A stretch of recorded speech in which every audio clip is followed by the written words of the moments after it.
I built this Barndo for two reasons. The first was to get the experience in building and learn how to build stuff. I've always wanted to build a house. But the second was I also wanted to save money by doing it myself. And building a house and doing it yourself, you think, oh, I'm gonna save a bunch of money. It's gonna be great. It's gonna just work out wonderfully. At least that's what my initial thought was. But there were some definite unexpected costs when it comes to building, and I'm going to hopefully share those with you so that you don't kind of fall into the trap of not being ready and not expecting them. I think some of the biggest troubles that I've had in this building process has been the expectations that were not accurate and not knowing what I didn't know going into this. Hopefully in this video you're going to be able to avoid some of these problems, and hopefully as long as you're ready for these issues and things that can come up, not necessarily problems, but just realities of building yourself, you're gonna be able to, number one, approach them better, and number two, overcome them more easily. I have another video that's similar about what to expect when you're living full-time in an RV stationary. We've been living in our RV, building our house on our land in northern Idaho, and we're now moved in. We finished the bottom story first and then the top story. We were living in the bottom story as we were continuing to work upstairs. But when you start building your house, especially if you're doing it on your own, you think, I'm gonna save a lot of money because I'm going to do the work myself. And that is 100% true. There is less actual cost, right? When you're looking at building a house, labor is a huge part of the work. Now, one of the things that obviously is pretty obvious, maybe not to you, but the thing about building it yourself, especially if you have no experience like I do, there is a lot more in terms of learning curve. So the first unexpected cost is time. So there's the old saying, you can pick three. You can pick quality, you can pick two of the three. You can pick quality, you can pick speed, so how fast something done, and then number three is how cheap. You can only pick two of those three. So if you want it to be fast and cheap, it's not going to be high quality.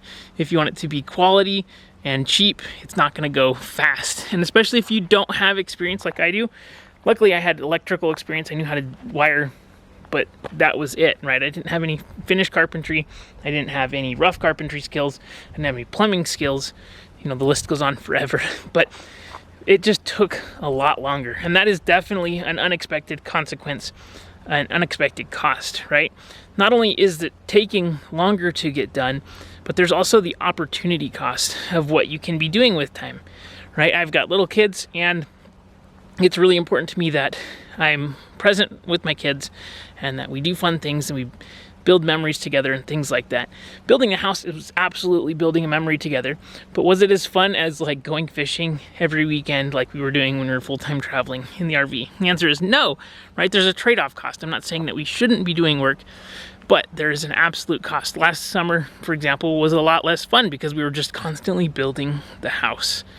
Building the house is fun, but it's not the same kind of fun as, you know, going fishing, exploring, hiking, out and about all over the place. So be aware, it's gonna take longer than you think it will. You're gonna go slower than you think it will. It's gonna take longer to learn things. It's gonna take longer for materials to get there. If you have the expectation that things are just gonna take longer, you're gonna be a lot happier. So last year, the second most unexpected thing was the stress and the stress of the building process. And that might sound pretty weird, but it was honestly pretty stressful at a lot of times.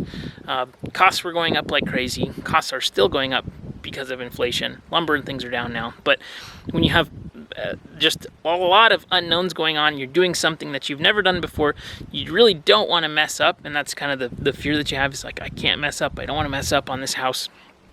You know, plus juggling all kinds of other things, right? I was juggling my business, my family, and building, so that basically every waking hour was trying to be optimized to get as much work done. And so that's really stressful, and it can be stressful. It depends on your perspective. You're gonna have to learn how to manage that and deal with that, because it is going to start to wear on you.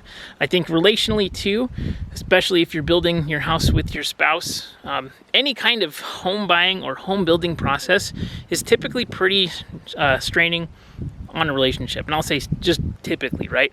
I'm not saying like, you know, everybody's who's building a house together or buying a house is on the brink of divorce, but I used to sell houses professionally as a real estate broker, and I can't tell you how many times people that were just in the buying process would end up getting divorced shortly after buying a house. It was pretty crazy. We had one time that a lady actually didn't show up to the signing. She just left and went out of state instead of trying to buy the house and close it because it was so stressful. That's obviously an extreme example, but it's a stressful process, and especially because usually there's different communication methods, different work methods. People have different ideas of what's going to be done. It's going to put your relationship through strain just because you're in a high conflict time. If you're working hard, trying to get done, it's just an unexpected thing that you might not be considering.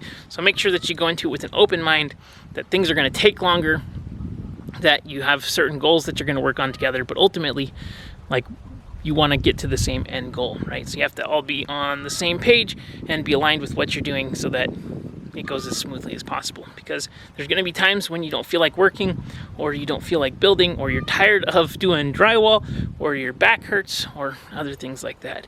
So definitely the stress is a second cost that is something that you have to deal with. It's not unmanageable, but it's definitely something. The last unexpected cost of building the house myself was actually the physical cost of it, which was that it was extremely physically demanding, more so than I ever imagined it would be.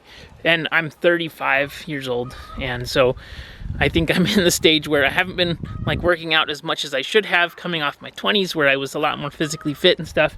And so just I'm starting to hurt more, right? And I'm not in bad shape, but I'm not in good shape. And so the physical demands of building and just doing physical labor, because especially because I do digital marketing for a living, and so I don't have that physical labor aspect. And so not that I wasn't expecting it just to be easy, but carrying up 5/8 drywall upstairs all day long gets your back hurt. And I injured myself several times, many times actually, in this building process. Some of that could have been mitigated by wearing proper safety equipment, like eye covering, ear covering, wearing a weight belt. I pulled my back out many times here.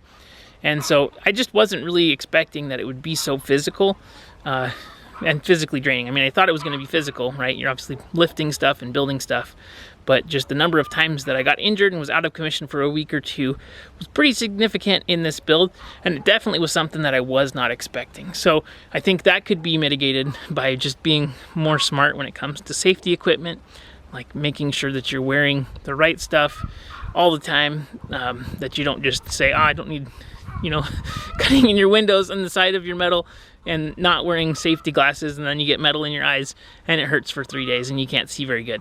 Like, that happened to me because I was too lazy to go and get safety glasses and thought I don't need it, and not smart. So having that kind of I'm bulletproof mentality was not helpful.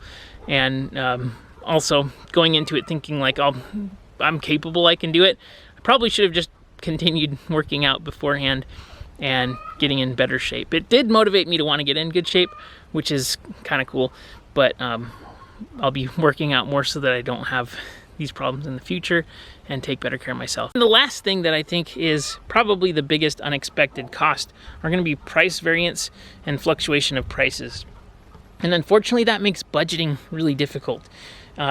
The amount of price fluctuation that we had with buying lumber and steel prices, if you're thinking of building a Barndo, we have a steel building, right? Steel's coming down a lot right now.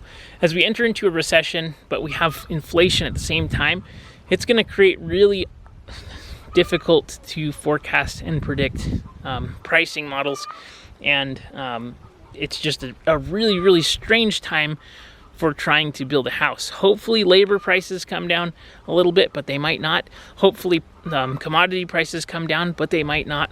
It's just a really strange market. And so if you're thinking of building a year out, 2 years out, it's difficult to forecast what that's going to be. On top of that, capital markets now are having trouble. We have interest rates rising.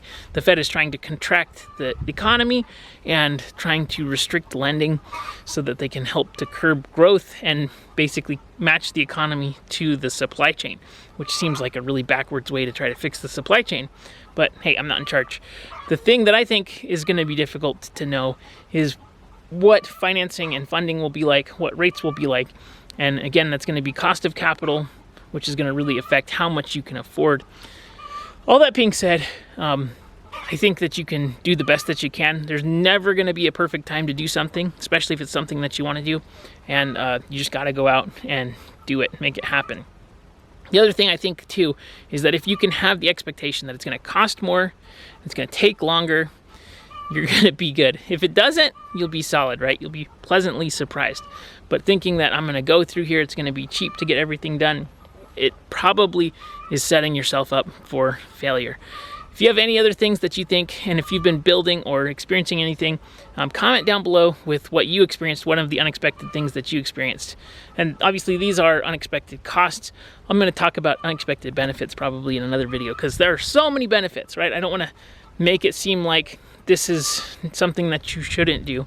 But I think if you go in with realistic expectations, you're not going to be caught off guard, and you're going to say, I knew this was what it was getting into it, and hopefully it'll help you to be more successful in your home build. If there's anything that I can do to help, please comment down below if you have any questions, need any help. Don't forget to subscribe, and I'll see you on the next video. Have a good day.